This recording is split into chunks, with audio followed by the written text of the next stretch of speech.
This is the story of my mom, and it'll remain untitled for now.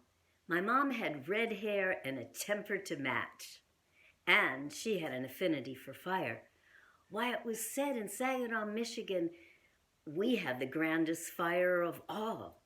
Saginaw, Michigan is where the water is rust-colored because it's full of rust and iron, and it's a kind of an industrial town and a lot of 2- and 3-story houses. And we lived in one of those very old houses. And we had quite a fire. And it was told to me, although I think I remember it, I must have been too young, that my mother ran back after the firemen, they were called firemen in those days, went into the house. She had left a girdle on the bed, and she was embarrassed, did not want the firemen to see that girdle. And she ran in and snatched it up and ran out. That's the story I grew up with. Well, this is a story that I remember. This happened still in the Midwest. We were in Aurora, Illinois, small town outside of Chicago.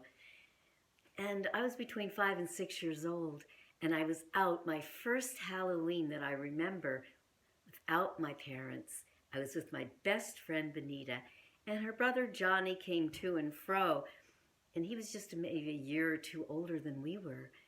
And you might think, what kind of parents did she have that she was roaming around on Halloween by herself with a friend at such a tender age?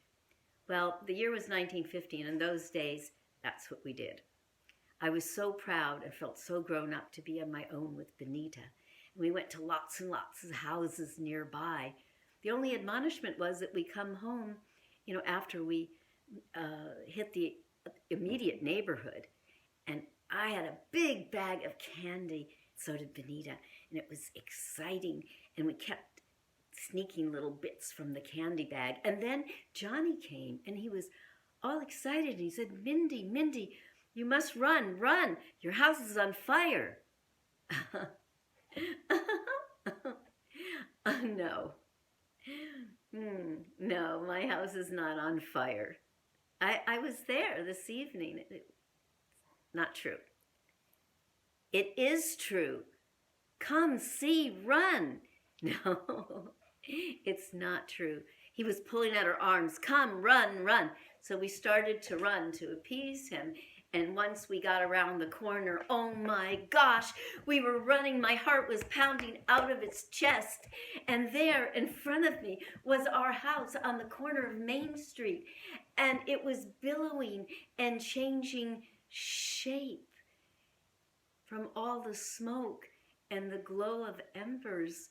And I ran breathlessly down the walk and into the kitchen and past the firemen and the neighbors who had lined up. And I gasped. The kitchen was no longer the same. The breakfast nook ceiling was black and charred and sagging. And I was calling, Mom, where's my mother? Mom, where are you? And a fireman led me to the living room. And there was my mom. She was sitting in a big, easy chair, leaning way back. Her head was wrapped in a white towel, turban style, sort of like after she had had her hair done. And she had one foot in one pail of water and the other foot in another pail. Her face was swathed in Vaseline, especially where she used to have eyebrows and eyelashes. She was very pale, but she greeted me with a little wan smile. Yeah, that was my mom. I was so happy to see her. Yes, and she had beat out a lot of the fire in the kitchen before it somehow leaped across and got on the ceiling of the breakfast nook. Single-handedly. And how did it start?